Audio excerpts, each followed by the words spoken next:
Terapia manual y férula miorrelajante como tratamiento para pacientes con bruxismo.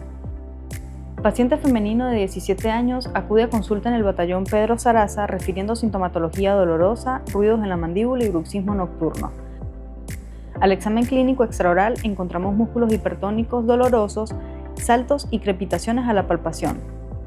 En la clínica odontológica Dr. Luis Fernando Barrios de la Universidad Gran Mariscal de Ayacucho se procede a realizar la toma de fotografía clínica inicial y toma de impresiones con alginato tanto superior como inferior para enviar los modelos de trabajo al laboratorio con orden de confeccionar un dispositivo intraoral antibruxismo.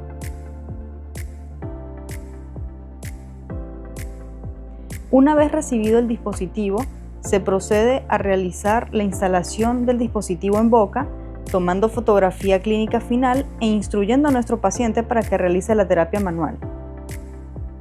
Esta terapia consta de 3 ejercicios con series de 7 a 10 repeticiones por ejercicio, una vez al día por 90 días. Ejercicio 1. Estimulamos la irrigación sanguínea de los músculos de la masticación con masajes ascendentes. Los movimientos se realizan como si estuviéramos tocando las cuerdas de una guitarra. Repetimos este ejercicio en ambos lados del rostro. Ejercicio número 2. Usamos 2 dedos para presionar el músculo temporal. Nos guiamos por el nacimiento del cabello, presionando 2 segundos y soltamos. Ejercicio número 3. Usa tu puño para presionar hacia atrás la mandíbula y abre y cierra tu boca 6 veces. Una vez instalado el dispositivo, enviamos a nuestro paciente a casa, indicando fecha de control mensual para evaluar la evolución del tratamiento.